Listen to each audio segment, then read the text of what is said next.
Today on the podcast, we have Ian Fichtenbaum, CEO of Bradford Space and co-founder of Kitchen Zero. Ian, can you tell me a little bit about yourself? Yes. Hello.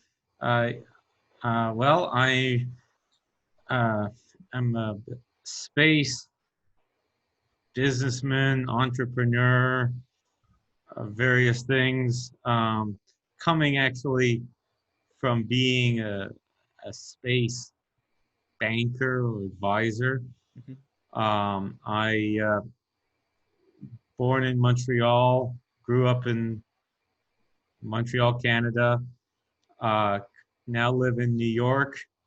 Have spent most of my career in New York in space related activities, one way or another. Um, I, uh, I got started in the space. Well, I should say I've been always interested in the space business, and I was fortunate to attend the International Space University. But I really got into a career in the space business when worked with a small investment advisor for the satellite and space industry.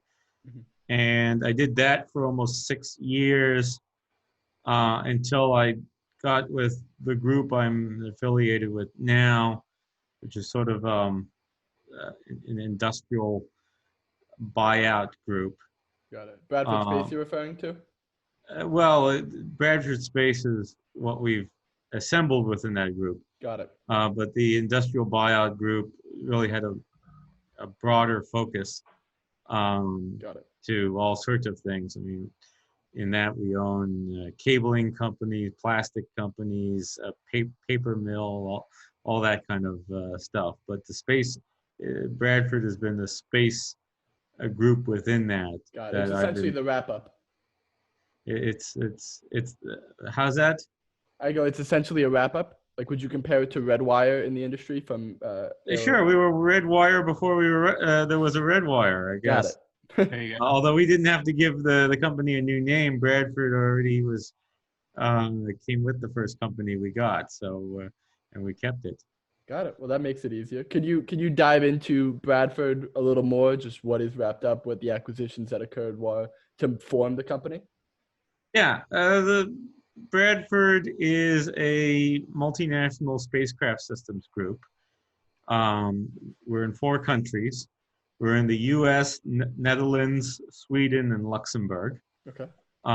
We the group consists of about 72 employees spread out amongst those 4 countries, and uh, we do a variety of things, but really more than anything nowadays, we are known for our propulsion systems, Hmm. and I think ever more the things that you can do with those propulsion systems. Yeah. So we have a history also in attitude and orbit controls systems. Mhm. We make practically all the sun sensors in Europe, practically all the pressure transducers in Europe. We've been known in the past for reaction wheels, and actually, maybe some of the most famous things that we built actually have nothing to do with um, a lot of what our focus is now. Mhm. But if you ever seen on the space station, the astronauts, when they're doing certain science experiments, they got their hands in a glass box. That's a Mhm. glove box. Well, we built those too. Really? Um, yeah. Okay. So the microgravity science glove box, the life science glove box, Hmm. and we still do that. But the real major focus of Bradford is uh, is around the high performance propulsion systems that we build. Hmm. High performance, high thrust, uh, non toxic, Got it. non hydrazine really propulsion systems. Cool. And so I guess from the financial perspective, what kind of multiples are you looking at when you're looking at a company like that? Well, I mean, so a lot of our strategy comes out of the wider group. So the wider group, I refer to it's a group called AIAC, the American Industrial Acquisition Corporation, Mm-hmm. and and they've been around for about 25 years now, almost 24 years. Mm-hmm. And their strategy has been to acquire non-core, um, unwanted, often distressed Mm-hmm. units of larger companies, often almost exclusively manufacturing. Got it. And it's, I mean, the truth be told, multiples. Yeah, sometimes you can talk about multiples, but sometimes you're buying things Got that it. is not uh, it's hard to talk about a multiple. Mm-hmm. No, that's interesting. So you're essentially going to a company that's a larger conglomerate, focusing on their manufacturing sector for particularly space, and then trying to acquire that out of a distressed strategy. Yeah, it could be. And there's all Okay. sorts of different reasons, and a large corporate may have all sorts of reasons to not want to have a unit anymore. Yeah, of course. It's just too much of a bother. It's too different from what they're doing. It's draining a hole in their pocket. There's a number of reasons. So the AIAC, which I've worked with for about over 5 years, Mm-hmm. that's just been their strategy. Got it. Now we applied a little of that strategy to informing Bradford, but from that we've built what I think is a very cool and very happening space systems company. Awesome. And now, so going from that to the CEO of Bradford, how did you make that transition and essentially get into that position? Well, I think some of these things are kind of titling things. Okay. I was the person who led up the the formation or the Mm-hmm. construction of the group as it is. I'm one of the shareholders. I'm Got it. in certain cases I've been the face of the company. Now, by no means uh, could I claim to run the day-to-day operations of the company. We have Mm-hmm. exceptionally good people, um, especially in Europe, that are involved in that. Mm-hmm. It's interesting. We're U.S. owned, and I'm in the U.S., but most of our operations right now are in Europe. Mm-hmm.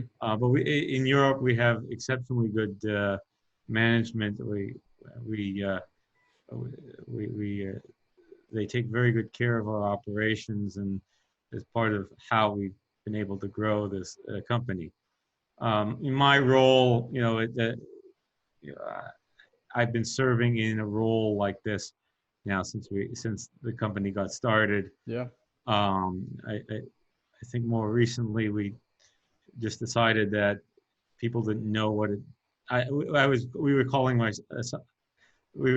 a director, and I think we just realized we didn't know what that meant. And Yeah. because a lot of our growth initiatives Mm-hmm. are in the U.S., a lot of what we're going to be doing in the next couple of years is going to be in the U.S. A lot of our customers are in the U.S.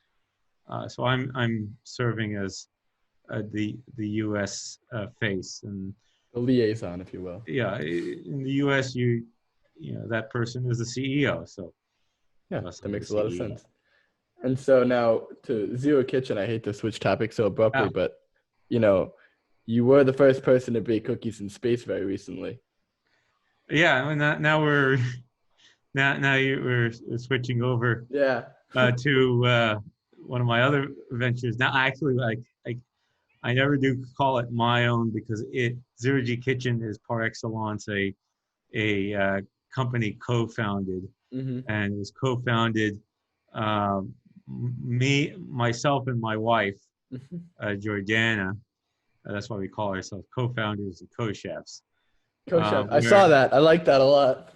Yeah, where it was kind of interesting. When we got married back in 2017, Congrats. September, and we in the run up to being while we were engaged, uh, we I as you of course I've been in the space business a long time, and Hmm. she worked with hotels and restaurants Okay. and liked cooking and hospitality. And we found something that we could do together. That's great. Now, it was very interesting because this was a project that involved putting something on the space station. Hmm. Bradford, as I said, with the glove boxes, had history of putting things in the space station.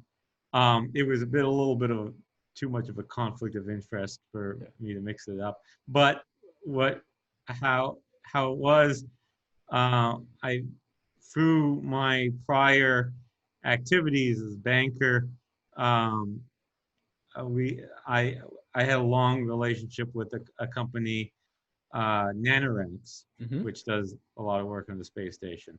Of course. And Nanoracks, they bring payloads. They have access to transport. Hmm. They have experience building hardware for the space station, sometimes unique hardware, but not in an overly uh, complicated way. I Yeah. mean, there are plenty of companies out there that will build you hardware for the space station, Bradford included, but you'll pay through the nose Hmm. to do it. So we had to work with somebody whose orientation was services and not product. And we Hmm. said, well, we can we do an oven? Actually, what happened, and this is a testament to their mindset and capabilities. We asked them if they can build an oven.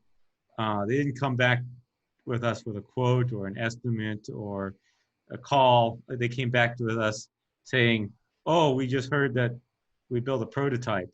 Um, Wow. yeah. That's a big jump. Well, it wasn't. Actually, you realize it, and if you are in their mindset, it wasn't as big a jump because Yeah. the whole premise of Nanoracks, how they got started was we're going to do for space station experiments what the CubeSat did for satellites. Hmm. Take a 10 centimeter by 10 centimeter by 10 centimeter thing, box. In this case, you could plug it into the space station with a USB and plug in your experiment. So this prototype was, let's take one of these boxes, Hmm. put some insulation around the inside, uh, get a heating coil that'll connect up to the USB, Hmm. and see if it'll bake some cookies. And of course, it's not very hard to create heat um, when you're playing with electronics. In fact, most of the time you're trying to avoid creating heat. Yeah. So they had proven that they could take a box and put some insulation around the inside and say it was an oven and have some nice pictures of cookies, which was sort of the easy way to doing it, but it was, It many, works. it It worked. works. It Yeah. worked. And we said, you know what? Okay, these guys can transport the oven. Hmm. These guys we know they can build it. They can get it through NASA safety review. They work with NASA safety review every day. Um, so, you know what? Uh, we, uh, we don't have any doubts that they could build it. Yeah. So we said to ourselves, let's start a company. Let's put them under contract. Let's actually say we're gonna contract them to build the actual oven, to something that would actually go into space. And then we'll sort of figure out what we'll do with it. But at Yeah. the very least, we'll get this going and we'll have some hardware on the space station. Yeah. Um, so it was already cool, but then was what do we do with it? And I'm going to give full credit on this where credit is due. because I did not come up with this. Jordana's mother actually came up with the idea. Oh, why don't you go to DoubleTree by Hilton? They're Okay. famous for their chocolate chip cookies, um, Mhm. and I've stayed at the DoubleTree, and Do they have good cookies? Are they they have very known? good cookies. Okay, that's good. And we said, this was so early on. This was right when we put Nanoracks under contract. Hmm. We barely have a company. We barely have a contract. We barely have the notion of an oven. We don't know what even the oven is going to look like. Hmm. But we got this idea of DoubleTree, and we said, okay, how do we get to them? We don't know anyone at DoubleTree. Um, let's just look on the Twitter feed and see what they're tweeting about, and tweeted them. It just happened they were tweeting at Elon. Right, this was right after they launched the Falcon Heavy Hmm. and the Roadster into space, and so they were already tweeting at Elon to can we put your cookies on along with with your Roadster. Hmm. So we said, well, look, they already got their mind on this. So we tweeted at them like, we need some cookies for our oven. Can we take up yours? Um, and sometimes you get lucky, you get somebody good at the other end of these things. Yeah. Not that we doubted that we're going to get a response. Hotels have to deal with customers all the time, so Hmm. they're usually attentive to responding to their Twitter feeds. But here we connected with some bright people on the Nice. other end, and it was also it also worked that Hilton was headquartered in the Washington D.C. area, Hmm. which is where Nanoracks has one of their major offices. So it was, and the biggest thing that you have to get over initially in these is just, especially you're coming to a non-space company like a hotel chain Yeah. or a consumer brand, and you're coming to them with a marketing idea. Besides what the coolness of the idea or how it fits into their marketing, you just have to convince them that you can actually pull it off. I mean, this is kind of it's kind of, Yeah. you tell somebody I'm going to have an oven on the space station. Well, like, convince me that you can do it. Well, we were able to show, look, Nanoracks have taken 800 payloads to space and Hmm. to the station. They got access through the cargo ships and so on and so forth. So it was a process of convincing them that we could pull it off. And you know what? We're still shocked that we pulled it off. Don't tell them that though, right? Oh no, they know that. They by then, because remember, they came in quite early on, because Yeah. so the oven that was going to go to space was not just going to be the box with the insulation and it had to go through, and in the end it went through quite a number of iterations, and what we have is something a bit different, but it's beautiful. Yeah. What it is, I mean, it became a fully functional oven that's in a cylindrical shape, and you can program the temperature Hmm. and the time, just like any other oven. Normally, yeah, normally ovens do that. But they made the door this beautiful blue, and the laser etched the logo onto it. Oh, that's So great. it was, there was a big ride between that, and there were hiccups along the way. Hmm. They needed more testing. It got bumped from one flight to another. Hmm. Hilton really got an education of what it means to actually put something into space. Yeah. All the things that can It's trip it not up that along the easy. way. Not that easy. Now it's like, not that easy from our perspective. We were trying to time it, um, and we weren't doing anything particularly technical. Hmm. We were focusing on the marketing. Imagine, from the if you were one of the technical people, but Yeah. you have to communicate all along the way, and we did indeed pull it off. That's great. So what's the next step? Ah, more. Well, actually, the More oven's up cookies? there, Yeah. um, and the oven can be used. We were planning to put out a press release, a statement saying that the oven was open for business. Hmm. Around that time we entered into the pandemic world, and so we sort of felt like the world was not. I'm not sure what I can say about the world, but we Yeah. didn't feel like it was it was in baking cookies in space. Nowadays, I think maybe it is in the sourdough baking space Now everyone can make mindset. sourdough anywhere in space. Everyone's saying it's sourdough. So I just we, saw something posted on NanoRack's website. I saw something in my email, I think yesterday, and they had uploaded it onto their product pages as a service that you could use. Really? yeah. That's They great. just I know. Yeah, they just updated their website. I haven't had a chance to look at their new website yet. So, but I understand it's on there. That's great. So, switching gears a little bit, if that's okay, I want to ask you. So, can you tell us a little bit about some of the most recent acquisitions that are particularly exciting, and then also what areas of the space economy you're looking at, maybe besides propulsion, and what you're interested in acquiring?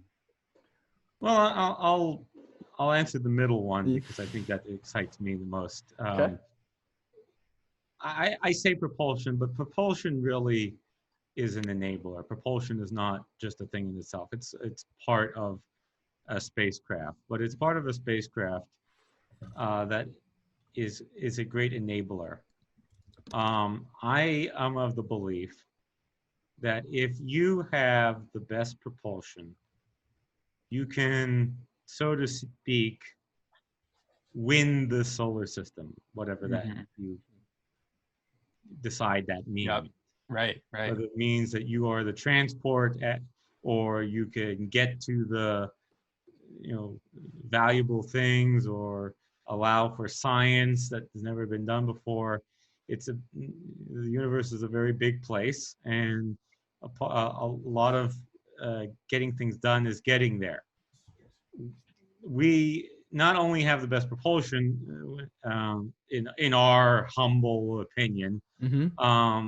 our our our our not only goal but our thesis is if we build the spacecraft that can uniquely be built on that, and we're talking in this case high performance, high thrust, in this case chemical propulsion. There are companies out there building things on electric propulsion. There's a role and an ability for that, but high thrust chemical propulsion is all about go far, go fast. Yeah. And in our case with our propulsion, we can not only do it go far, go fast, we can do it responsively and at low cost because of the nature of how we can do it. Our stuff is ride shareable, can be fueled at the factory, brought to the launch pad.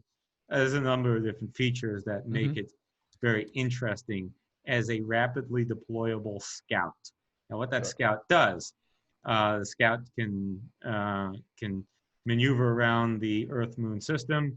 It can maneuver to Venus, Mars, the asteroids, and there are a lot of asteroids. It can serve as prospecting units. It can serve as part of a relay network. Really, if your spacecraft can go farther and faster than anyone else, then we believe that is valuable. It could be valuable initially to the missions that use it.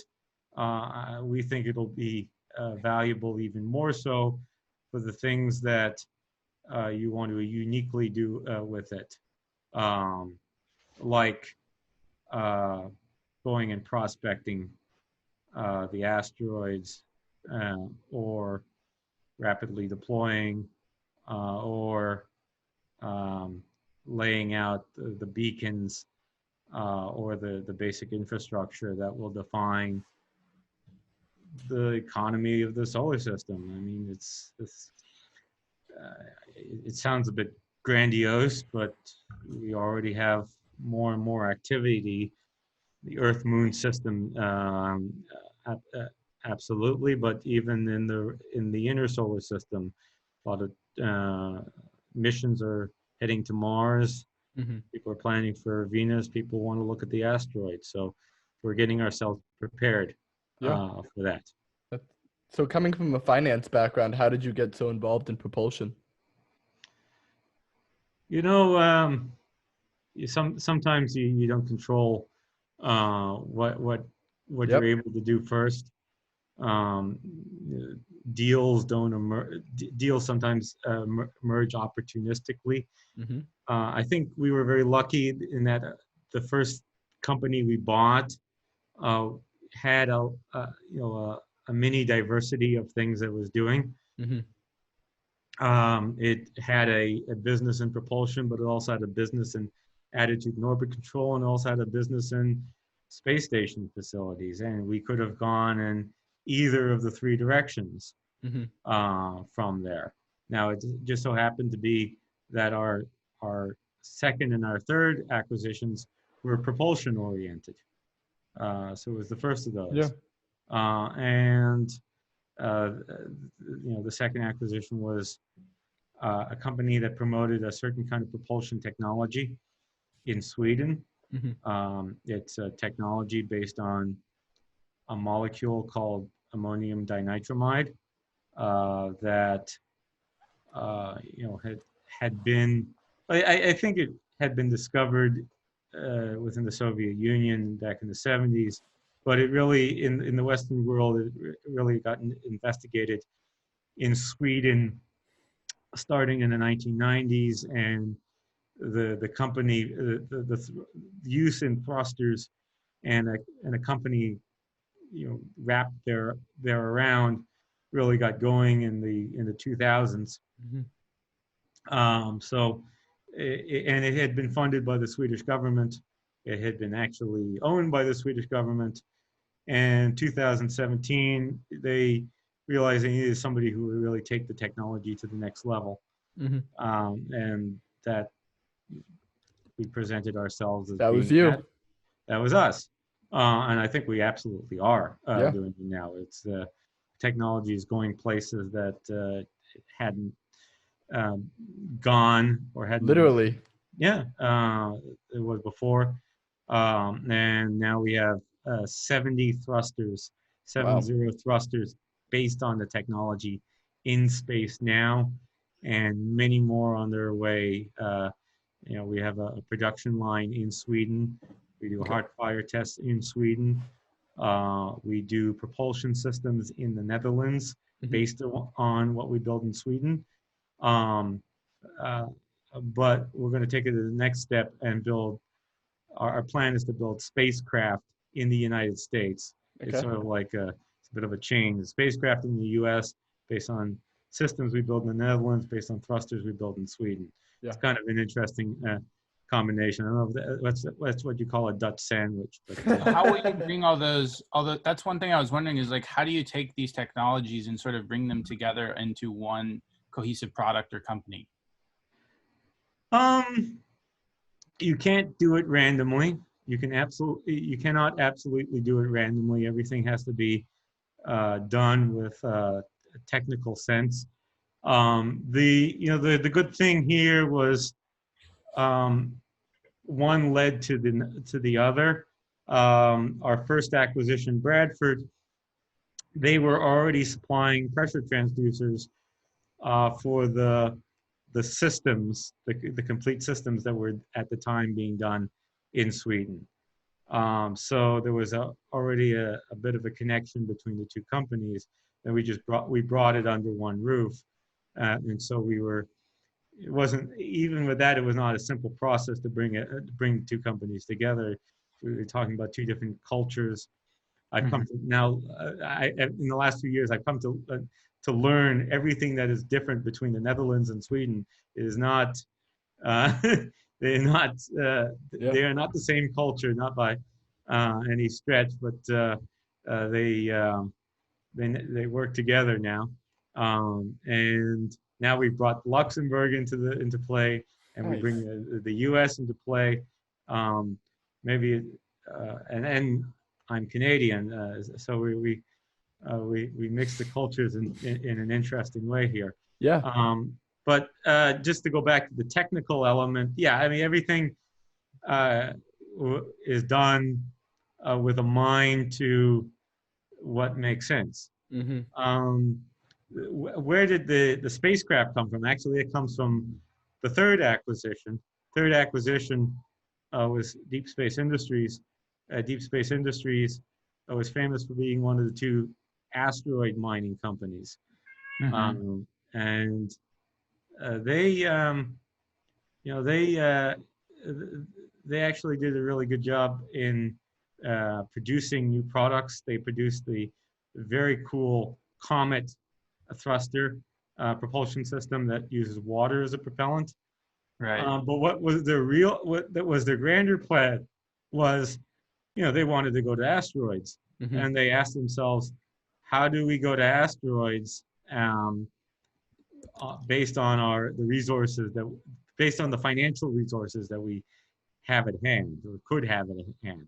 Mm-hmm. And they realized they needed to build something that became what we now call the Explorer bus, this spacecraft based on high thrust, high performance, non-toxic, non-hydrazine propulsion. Now they had their own they had a technology under the roof, is now under our roof, Mm-hmm. called Meteor. That's a bipropellant system. We still have it. We are still intending to nurture it. But it actually was a very good synergy to say, we can do Explorer, and Explorer can use the Meteor technology. The Explorer could also use the ECAPS technology we make in Sweden. Mm-hmm. It's really the two of the legs on which it stands. Interesting. Mm-hmm. But no, absolutely. So I guess one question we do like to ask our guests is, podcast is called The Overview Effect. What does the overview effect mean to you? Well, it's the realization that you're not in Kansas anymore. Yeah, that's one of the greatest answers. I agree completely. I'm coming from Kansas myself. You're literally not in Kansas anymore. Yeah. I mean, you cannot get that view Mm-hmm. being in Earth's gravity well. So the moment you are there, all your senses tell you now know where you're not. Yeah, that's interesting. It's just a complete different perspective on the world, right? Yeah. That's interesting. So I guess aside from propulsion, are there anything else you're looking at or that you think is up and coming, perhaps like constellation companies or data plays? Well, we certainly supply to a lot of constellations. Mm-hmm. We supply propulsion systems to the Black Sky constellation, to Hawkeye 360, to Planet, to a number of other companies. So I like the fact that the expansion into small satellites and new capabilities is creating new data sources. Mm-hmm. When I was a banker, I thought I saw most of all the things that satellites could do. We saw most of the business plans out there. Now I was doing this from 2008 until 2014, and 2014 was just as the small sat revolution was exploding. Mm-hmm. It was actually just right at that precipice. So in that time frame, I guess we saw most everything just because there weren't as many business plans floating around at the time. Mm-hmm. So we saw things like SAR and hyperspectral and Yep. Frequent revisits and all that stuff. But for give you an example of something that we didn't see in that, I didn't see then, but I think is really cool now, is take a system like Hawkeye 360 Mm-hmm. that does geolocation of radio frequency signals And it does it through formation flying clusters. They do it three clusters of 3 spacecraft each. And that's really cool. That depends on small sats, and it depends on formation flying, which is enabled by propulsion. And it gives you a unique data set that allows you to do some pretty cool intelligence. I was actually, I was so proud recently, and this was a few weeks ago, when Hawkeye 360 put out a little release on social media saying that their satellites had detected military signals from the India-China border. When it was heating up there. Wow. And so as a result, they called Planet, and they asked for one of the Planet SkySats to go take a picture of the region. Now, what I thought was immensely cool is that both those spacecraft, both the Hawkeyes and the SkySats, use our propulsion. In fact, they use different propulsions. One uses the ECAPs we made in Sweden, and the other uses the water propulsion that we built in at the time California. So that was and awesome. That was super cool for me to even to see that our systems enabling that kind of cooperation. Incredible. Awesome. Avery, do you have any other questions?